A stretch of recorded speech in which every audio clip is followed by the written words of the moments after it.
श्री राधे राधे। स्वागत है आपका। एक ऐसी रोमांचक कहानी है इसके अंदर, ऐसी रोमांचक किस्से हैं इसके अंदर कि पूरी दुनिया इसके पीछे पड़ी है।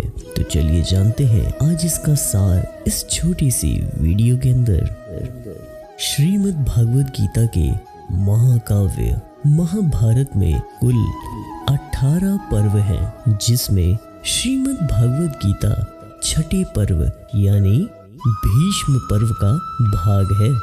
भीष्म पर्व में श्रीमद् भागवत गीता को सभी शास्त्रों से युक्त कहा गया है। विद्वान ऐसा मानते हैं कि गीता के सभी चारों वेदों तथा शास्त्रों का निचोड़ निहित है।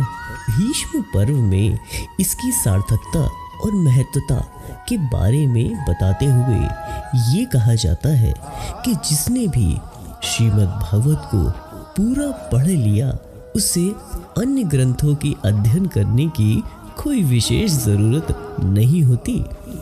यहाँ तक कि गीता में हर दशा में या कोई भी स्थिति में एक तरह से रहने पे ही जोर दिया जाता है। आप दिए हुए डिस्क्रिप्शन लिंक से आप इस गीता को फ्री में डाउनलोड भी कर सकते हैं। दुनिया में आज के समय में यदि गीता को इस ढंग से अध्ययन किया जाए तो पूरी मानवता का भला होगा। श्रीमद् भागवत गीता में मानवों में समता, मानव एवं प्राणियों में समता और सारे प्राणियों में समता का वर्णन है। इस संबंध में गीता के भीष्म पर्व का छठा तथा 32वां श्लोक विशेष ध्यान देने योग्य है। तो चलिए जानते हैं कि मनुष्य की गति क्या है। इस प्रश्न पर आज का आदमी विशेष रूप से ज्यादा चिंतित दिखाई देता है। हालांकि आम आदमी यह बहुत अच्छी तरह से जानता है कि जो जिस तरह का काम करेगा वह उसी तरह का फल पाता है, और यही मनुष्य की प्रकृतिस्थ गति होती है। फिर भी मनुष्य इसका परिणाम जानते हुए भी सही कर्म नहीं करता और अंततः ज्यादा दुख का भोगी हो जाता है। गीता में प्राणियों के गुण तथा कर्म के अनुसार उनकी उत्तम, मध्यम और कनिष्ठ इन 3 गतियों का वर्णन किया गया है। कर्म योग एवं सांख्य योग की नजर से अच्छे भाव से किया गया कर्म और भक्ति करने वाले की गति तथा सामान्य रूप से सभी जीवों की गति का भी इसमें उचित उल्लेख किया गया है। कर्म योग एवं सांख्य योग की नजर से अच्छे भाव से किया गया कर्म और भक्ति करने वाले की गति तथा सामान्य रूप से सभी जीवों की गति का भी इसमें उचित उल्लेख किया गया है। अपनी रचना के समय से ही श्रीमद् भागवत गीता जन सामान्य को प्रेरित करती ही चली आई है। वर्तमान समय का मनुष्य समस्याओं से ग्रसित होकर गीता की ओर जाने का सोचता तो है, परंतु वह गीता की ओर कितना जा पाता है यह तो उसके कर्मों की गति से ही निर्धारित होता है।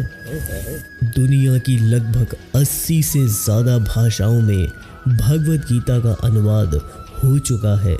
इसे पूरे विश्व में एक प्रामाणिक शास्त्र माना जाता है।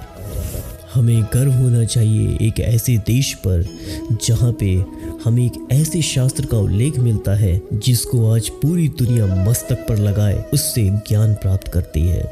श्रीमद् भागवत गीता का एकमात्र संदेश है कि दूसरों का हित करना ही सबसे बड़ा धर्म होता है। इस विशाल सृष्टि में मानव ऐसा प्राणी है जिसमें विवेक का प्राधान्य होता है। अपने विवेक के माध्यम से उसने अनेक प्रकार के उद्यम करके वैज्ञानिक तथा तकनीकी उन्नति की है। इस उन्नति का लक्ष्य जीवन को सुखी बनाता है। सुख प्राप्त करने की उसकी यह अभिलाषा धीरे धीरे बढ़ती चली जाती है, पर जब सुख के साधन केवल भौतिक सुखों तक ही सीमित रह जाते हैं तो धीरे धीरे स्वार्थ और स्व की भावना बढ़ने से मनुष्य दूसरों के हित अहित की चिंता किए बिना अपने ही सुख साधनों को बढ़ाने में जुट जाता है। इससे समाज के साधनहीन वर्ग निरंतर शोषण की चक्की में पिसने लगता है। समाज में असंतुलन उत्पन्न होने और शोषण बढ़ने से असंतोष, अराजकता एवं अनैतिकता को बल मिलता है। प्रकृति भी इस मानवीय शोषण का शिकार होती है। और अंततः इससे प्राकृतिक आपदाएं भी आने लगती हैं। मानव का पूर्ण और प्राकृतिक जीवन केवल लिप्सा, भोग और कामनाओं के जाल में घिर जाता है।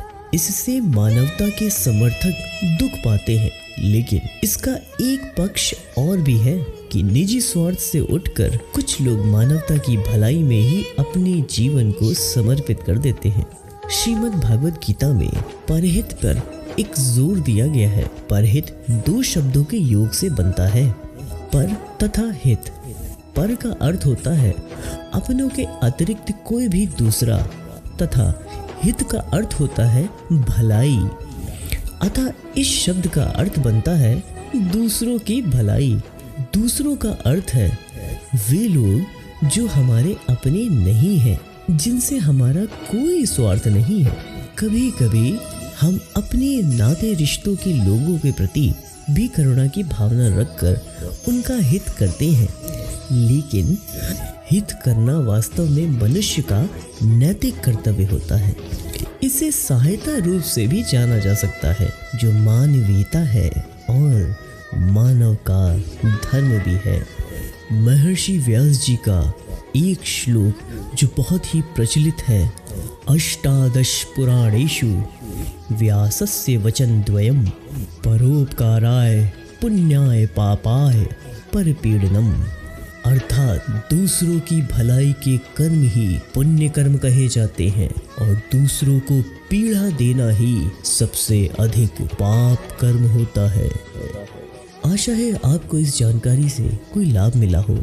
अगर आपको भी ये जानकारी पसंद आई हो तो जरूर इसको दूसरों से भी साझा करें। श्री राधे राधे।